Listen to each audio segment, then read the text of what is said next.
A chuva caía forte sobre as colinas de Sintra naquela tarde de outono, quando Tomás Ribeiro, um jovem de 28 anos, abriu pela primeira vez o portão enferrujado da Quinta das Sombras.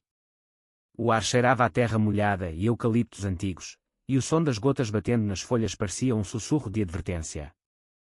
Ele parou o carro alugado no caminho de Cascalho, o coração acelerado.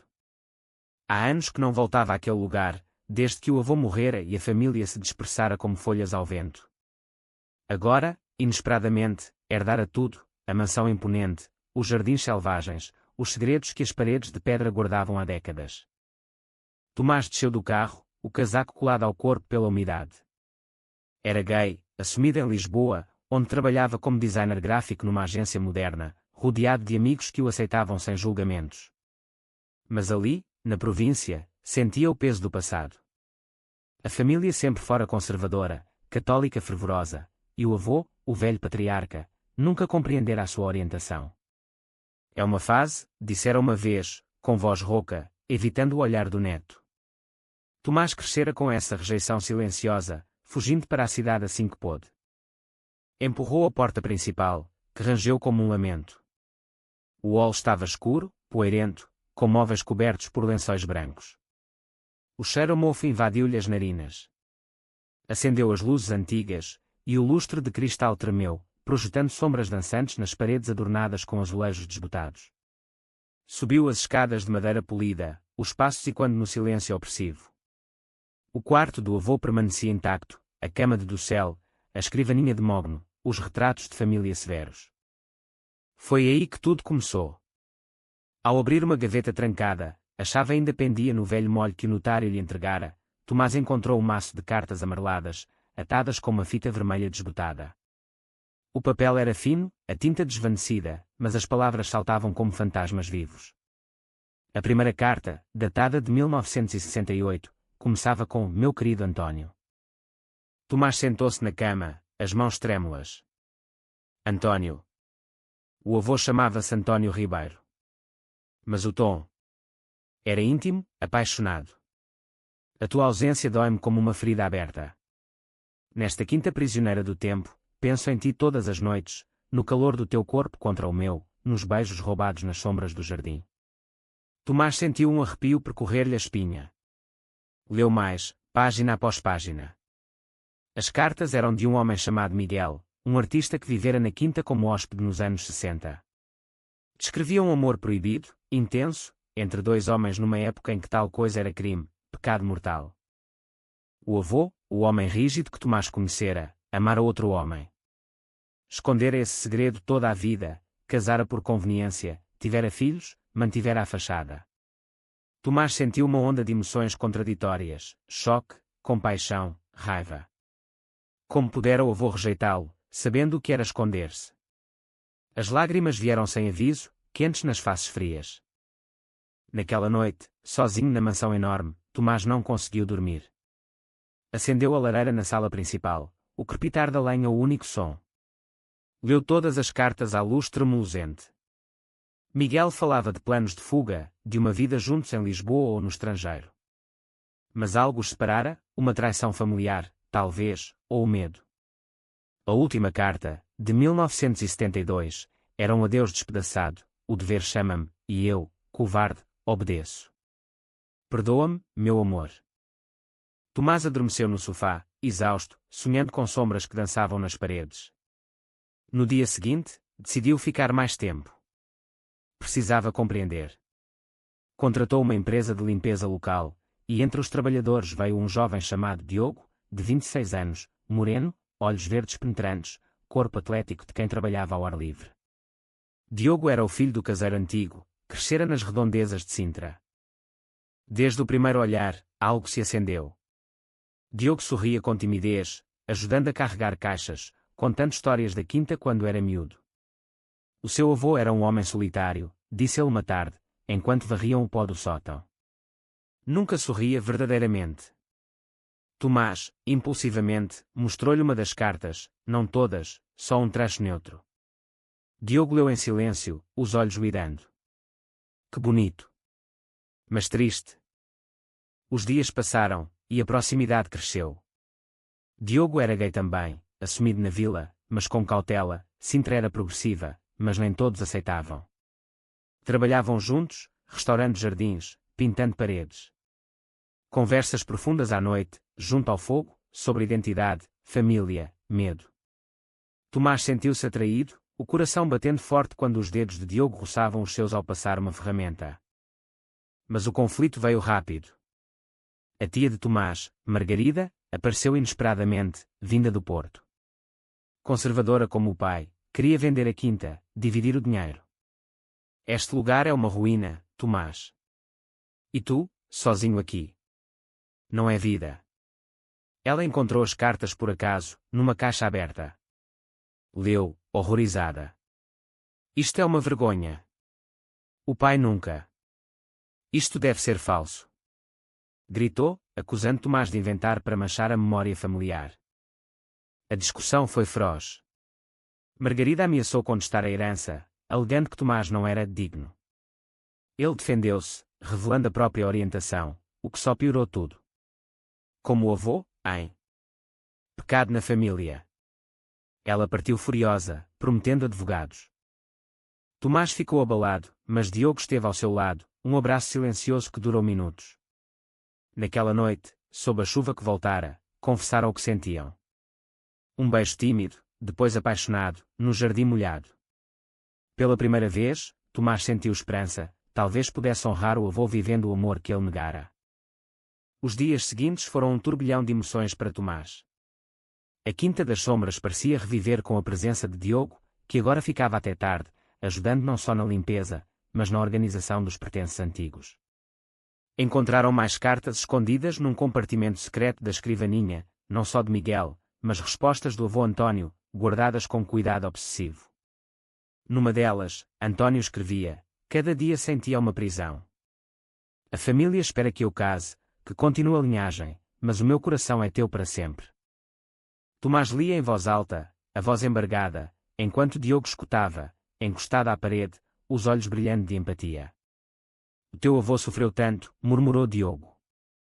Naquela época, ser como nós era perigoso. Prisão, loucura. A ditadura não perdoava. Tomás assentiu, sentindo uma conexão profunda com o passado. O avô não o rejeitara por ódio puro, mas por medo internalizado, projetado no neto.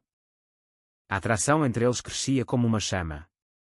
Passeavam pelos jardins de Sintra, entre as névoas matinais, falando de tudo, a vida de Tomás em Lisboa, cheia de noites em bares gay no Príncipe Real, a de Diogo, mais calma, trabalhando como jardineiro, enfrentando olhares na vila.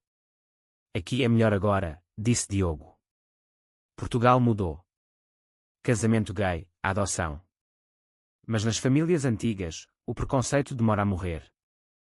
Uma tarde, enquanto exploravam o sótão, encontraram um retrato escondido, dois jovens, António e Miguel, abraçados num banco do jardim, sorrisos cúmplices. A foto estava rasgada ao meio, colada depois. Tomás sentiu lágrimas. Eles foram felizes, pelo menos por um tempo. Diogo pegou-lhe na mão. Nós podemos ser. O primeiro beijo fora impulsivo, mas os seguintes eram deliberados, cheios de ternura. Faziam amor nas noites frias, no quarto restaurado, corpos entrelaçados sob lençóis limpos, sussurrando promessas. Tomás sentia-se vivo como nunca, o amor curando feridas antigas. Mas o conflito familiar escalou. Margarida voltou com o irmão, o tio Pedro, um empresário rígido do Porto. Queriam forçar a venda. Esta quinta é nossa herança coletiva, argumentou Pedro. Tu não tens família, Tomás. O que vais fazer aqui sozinho? O subtexto era claro, sozinho porque gay, anormal. Tomás defendeu-se com veemência, revelando as cartas. O avô amava um homem. Escondeu toda a vida por causa de gente como vocês. O choque foi visceral. Margarida chorou, negando. Pedro enfureceu-se, chamando-o de mentiroso. Ameaçaram processo judicial, alegando que as cartas eram forjadas. Tomás, ferido, pediu-lhes que saíssem. Diogo, presente, apoiou em silêncio. Na vila de Sintra, rumores começaram. Alguém viu Diogo sair tarde da quinta. Sussurros, o herdeiro com o jardineiro. Outra vez o pecado na família Ribeiro. Diogo enfrentou olhares, comentários velados no café local. Não ligo, disse a Tomás. Mas dói. Uma reviravolta veio quando Tomás encontrou um diário do avô, escondido no sótão. Nele, António confessava o arrependimento: rejeitei o meu neto por medo de me ver nele. Que Deus me perdoe. Tomás chorou horas, partilhando com Diogo. Decidiram investigar Miguel. Tomás pesquisou online, encontrou traços: Miguel Santos, pintor, falecido em 2005, em Lisboa. Tinha um filho adotivo, agora com 50 anos. Contactaram-no. O homem, chamado Luís, confirmou: o meu pai nunca esqueceu António. Falava dele com saudade. Luís visitou a quinta, trouxe quadros de Miguel, paisagens da propriedade, com toques pessoais. Um deles mostrava dois homens de costas, de mãos dadas. Eles planejavam fugir juntos, mas a família de António ameaçou deserdá-lo. A visita uniu Tomás e Luís numa amizade inesperada. Luís era gay também, compreenderam-se imediatamente. Mas Margarida descobriu, acusou Tomás de conspiração. O clímax familiar explodiu numa reunião forçada. Margarida e Pedro exigiram venda. Tomás recusou, mostrando o diário. O avô queria que eu soubesse a verdade. Esta quinta é minha para honrar o amor dele. Pedro, mais pragmático, cedeu um pouco, mas Margarida partiu chorando, cortando laços. Tomás e Diogo fortaleceram-se. Planeavam restaurar a quinta como casa partilhada, talvez um espaço para artistas LGBT. Mas uma surpresa: Diogo recebeu uma oferta de trabalho em Lisboa, melhor paga. Queres que eu fique? Perguntou, hesitante. Tomás, temendo perdê-lo, respondeu: quero-te comigo, sempre. O inverno aproximava-se, e as névoas de Sintra envolviam a Quinta das Sombras como um véu protetor. Tomás e Diogo viviam dias de intimidade profunda, restaurando não só a casa, mas as próprias almas. As manhãs começavam com café na varanda, olhando os palácios distantes, conversas sobre o futuro. Diogo aceitara ficar, adiando a oferta de Lisboa. Aqui, contigo, é onde pertenço, disse, beijando Tomás suavemente. Mas as sombras do passado não desapareciam. Luís, o filho de Miguel, enviou mais documentos, testamento antigo onde Miguel deixava parte de herança a António, nunca reclamada. Isso complicava a propriedade.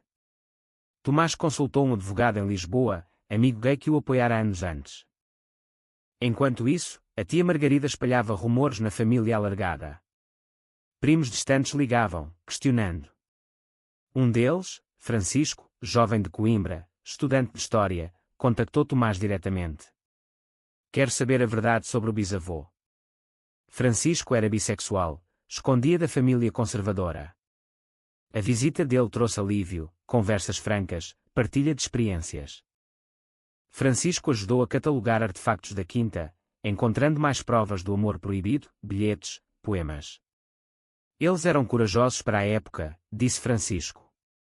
Diogo, ciumento no início, relaxou ao ver a amizade pura. Uma tensão nova surgiu, Diogo confidenciou um segredo. Crescer gay numa vila pequena fora duro.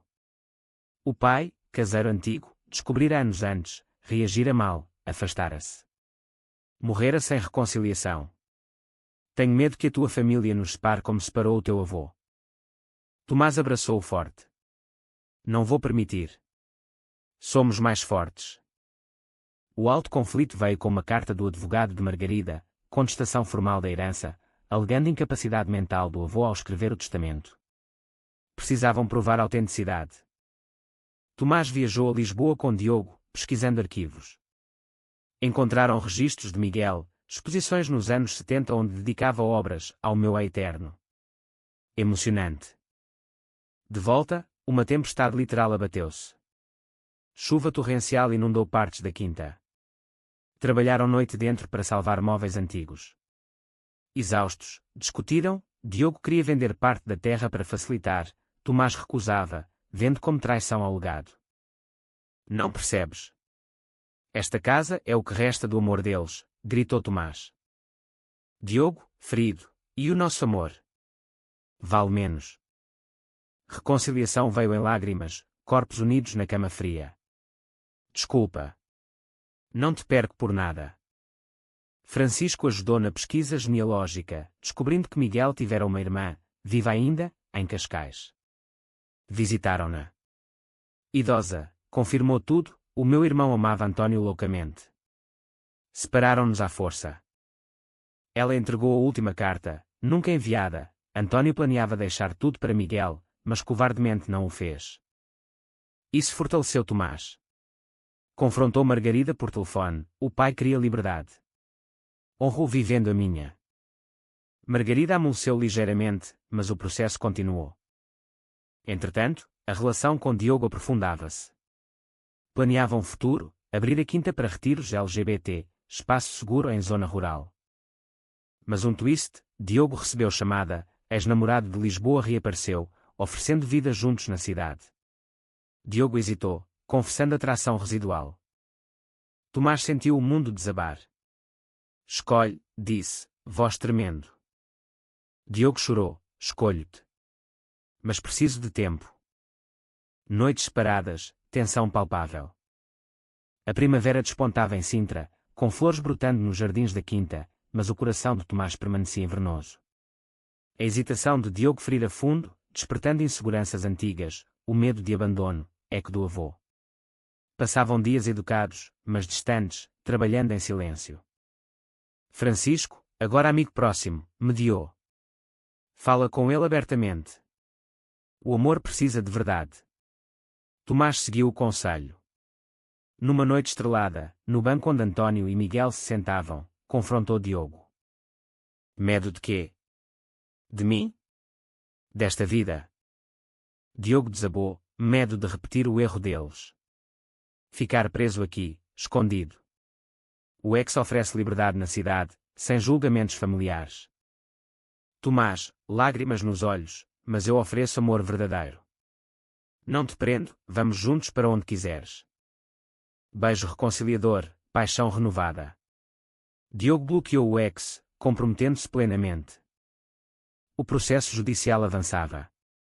Audiência marcada em Lisboa. Tomás preparou-se, com provas irrefutáveis, cartas, diário, testemunho da irmã de Miguel. Na corte, Margarida apareceu pálida, acompanhada de Pedro. O juiz ouviu tudo. Quando Tomás leu os certos do diário, Margarida chorou silenciosamente. O pai sofreu tanto, murmurou. Surpreendentemente, retirou a contestação. Não quer manchar mais a memória dele. Fica com a quinta, Tomás. Mas perdoa-me. Reconciliação tênue, abraço ao quarto. Pedro seguiu, relutante. Vitória, mas agridoce. Família fragmentada, mas verdade libertada.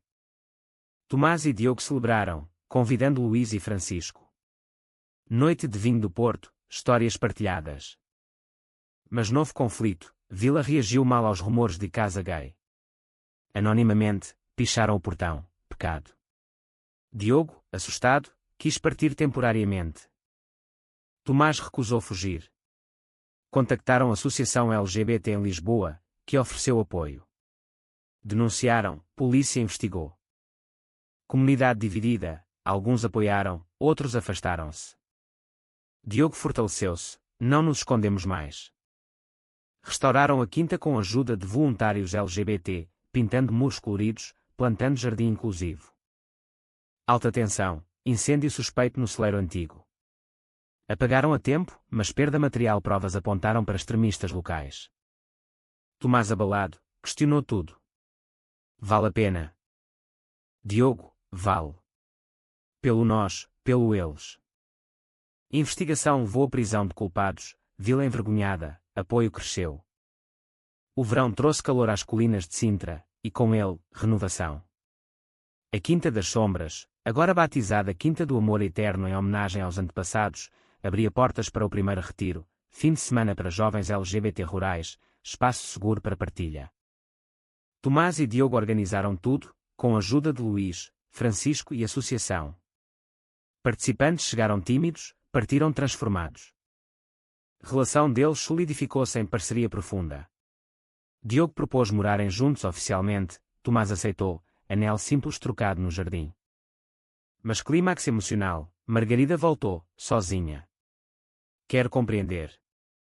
Visitou, viu as cartas expostas no museu pequeno na casa. Chorou ao ler o diário. O pai teria orgulho de ti. Reconciliação verdadeira, jantaram juntos, histórias familiares. Margarida aceitou Diogo, abraço hesitante. Francisco revelou, apaixonara-se por um participante do retiro, jovem de Coimbra. Novo casal, apoio de todos. Twist final aproximava-se. Encontraram caixa escondida no sótão, testamento alternativo do avô, datado após Revolução dos Cravos, 1975. Nele, deixava Quinta a quem viver o amor verdadeiro, sem medo. Reconhecia Tomás implicitamente. Advogado confirmou validade. Herança reforçada, família não contestou mais. Tomás sentiu paz, avô, no fim, redimira-se. Mas ameaça externa, promotor imobiliário ofereceu fortuna pela quinta, pressionando com influências locais. Tomás recusou, mas intimidações, chamadas anónimas, vigilância. Diogo e Tomás uniram-se contra. Mobilizaram comunidade online, petição, média local cobriu história de amor e resistência. Pressão pública forçou o recuo do promotor. Vitória coletiva. Noite de celebração, festa na quinta, amigos LGBT, família reconciliada. Fado tocado, lágrimas de alegria. Tomás e Diogo dançaram sob estrelas, sussurrando eternidade. O outono voltou, ciclo completo. A Quinta do Amor Eterno florescia como nunca, retiros regulares, exposições sobre história LGBT portuguesa, Jardim Memorial António e Miguel. Tomás publicou livro com as cartas anonimizadas, best-seller inesperado. Segredos de família, tocou corações, debates nacionais sobre aceitação. Diogo geriu jardins, expandindo para terapia hortícola Kier. Relação deles, maturidade profunda, planos de adoção futura. Portugal permitia, sonhavam com família. Margarida visitava a miúde, ajudando, aceitando plenamente. Aprendi tarde, mas aprendi. Francisco e namorado moravam perto, ajudando. Clímax final, aniversário da herança. Evento grande, descerraram placa com nomes António e Miguel, primeiros em Portugal a honrar amor gay histórico. Emocionante, descendentes distantes apareceram, partilhando histórias semelhantes. Tomás discursou, o amor vence preconceitos. O avô não pôde viver o seu plenamente, mas nós vivemos por ele. Diogo ao lado, mão na sua. No fim, sozinhos no jardim, Tomás, mudaste a minha história. Diogo, a nossa história. Beijo apaixonado, futuro brilhante. Segredos revelados curaram feridas, amor triunfou sobre ódio. A quinta, outrora de sombras, agora de luz eterna.